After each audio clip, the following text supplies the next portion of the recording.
Bonjour, docteur Boris Dufournet. Aujourd'hui, je vais vous parler donc de neurologie, bien entendu, et de santé, de médecine. On va se focaliser sur un point très important qui est le système immunitaire et l'infection ou les infections chroniques.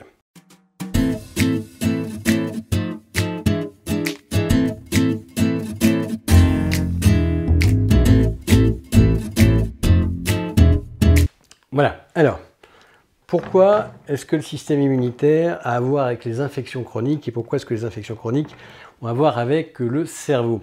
Bien, ça n'a échappé à personne, évidemment. Si j'ai un système immunitaire qui est défaillant, alors défaillant soit parce qu'il est diminué parce que je sécrète trop de cortisol, par exemple, ou soit parce qu'il est boosté de façon anormale. Dans les deux cas, il n'est pas sur un fonctionnement optimal. Soit il s'emballe, soit il dort et il n'arrive pas à se réveiller, entre guillemets, c'est un peu la caricature. Du coup, ça a un impact très net sur certaines infections qui peuvent se trouver dans certains organes. Et donc, le système immunitaire, que j'ai symbolisé par des anticorps, avec le complément ici, va avoir du mal à s'attaquer aux infections, qui, de fait, vont se transformer en infections chroniques. Et le fait qu'il y ait une infection chronique, ça va pouvoir, le cas échéant, on dit dans le jargon transloquer, ça fait chic, vont pouvoir aller passer dans le cerveau. Voilà. Alors, il y a des infections qui peuvent passer d'emblée dans le cerveau. C'est le cas par exemple avec le Covid qui, en passant par le nez et la muqueuse olfactive juste ici, va rentrer par le lobe frontal dans le cerveau. Hein, ça se situe à la base du lobe frontal, c'est ici, l'œil serait là.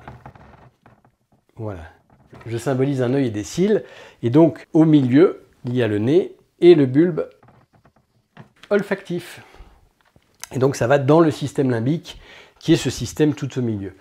Voilà, donc ça c'est très important, mais ça existe aussi avec d'autres types d'infections, et ça peut être des infections ORL, ça peut être des infections de la bouche, et notamment de la gencive. Donc je vais prendre un exemple, un seul, qui est celui d'une bactérie, alors qui porte un nom épouvantable, qui s'appelle Porphyromonas gingivalis. On va l'appeler P. gingivalis.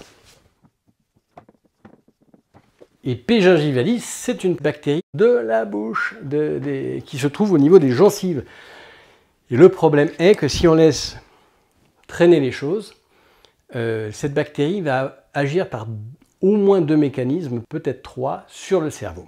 Premièrement, cette bactérie va pouvoir transloquer, comme on l'a dit tout à l'heure, et passer via le sang, ou peut-être, mais on ne sait pas trop comment, de proche en proche, dans le cerveau, probablement quand même par voie sanguine, et donc va arriver dans notre cerveau.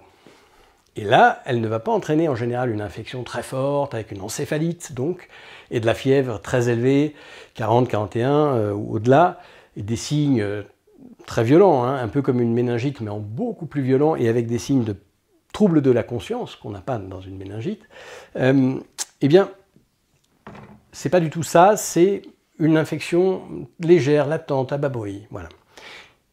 Deuxième mécanisme, elle va sécréter des toxines qui vont aller dans le cerveau et qui vont attaquer de façon souvent au moins un peu inflammatoire, mais aussi toxique, le cerveau. Et enfin, elle va entraîner une inflammation locale qu'on appelle la gingivite, qui fait partie des parodontites, on peut dire, et cette inflammation va sécréter un certain nombre de substances qui elles-mêmes vont être toxiques pour le cerveau.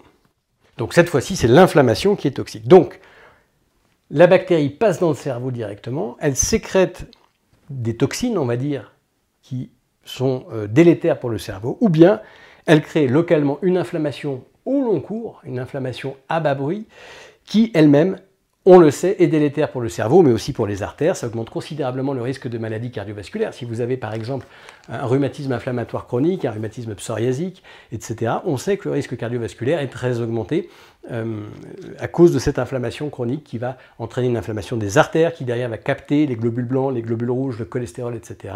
Et c'est cette inflammation qui est donc la cause. Tout ça, il faudrait pouvoir l'éviter, c'est-à-dire d'une part soigner quand on est au stade de la gingivite, que ce soit par des médicaments, de façon naturelle, avec un dentiste, sans dentiste, si les choses sont légères, peu importe, il faut soigner. Il ne faut pas laisser traîner ce genre d'inflammation, c'est très délétère. Donc déjà, première chose, il faut impérativement s'occuper de l'inflammation. Deuxièmement, il faut éviter que d'autres infections qui vont survenir inévitablement se chronicisent, qu'elles deviennent chroniques. Et donc, pour ne pas qu'elles deviennent chroniques, il est important que, par exemple, pour reprendre la bouche, eh bien qu'elle soit en bon état. Ça permet à cette bactérie d'avoir du mal à s'y attacher, exactement comme dans l'intestin. Si j'ai un bon microbiote, et c'est pas en buvant du lait que je vais l'améliorer, n'est-ce pas? Si j'ai un bon microbiote, alors les mauvaises bactéries vont avoir beaucoup plus de mal à trouver de la place déjà pour pouvoir s'accrocher à la paroi intestinale, ne serait-ce que ça. Et puis en plus, tout ce qui est sécrété va avoir tendance à les déranger. Voilà. Et donc, ça a été très très bien montré. D'ailleurs, dans certaines infections assez redoutables, on peut faire ce qu'on appelle une greffe fécale, c'est-à-dire qu'en gros, on met une sonde nasogastrique et dans la sonde, on prélève du caca de quelqu'un qui est sain et on le met dans la sonde pour aller ensemencer le tube digestif. Ça paraît un peu crado comme ça.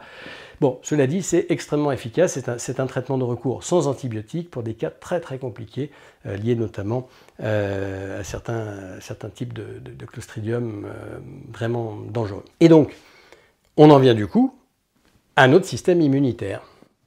Et donc, il faut impérativement qu'il ne dorme pas trop ou qu'il ne soit pas trop excité.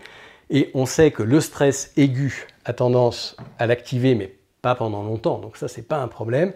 Par contre, il y a des inflammations chroniques liées à une mauvaise hygiène de vie qui va entraîner secondairement une suractivation du système immunitaire. Et c'est un cercle vicieux entre inflammation et système immunitaire. Et donc, ça permet des infections chroniques.